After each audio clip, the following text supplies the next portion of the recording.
முருகன் தான், தமிழ் என்றால் முருகன் தான். பரமசிவனுக்கு பாடம் சொன்னானப்பா, பாம்பாட்டி சித்தருக்கு காட்சி தந்தானப்பா,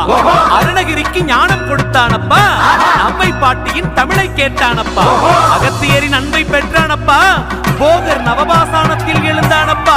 சிக்கலில் வேல் வாங்கி நின்றானப்பா, திருச்செந்தூரில் சம்காரம் செய்தானப்பா, பிரம்மனை சிறையில் அடைத்தானப்பா,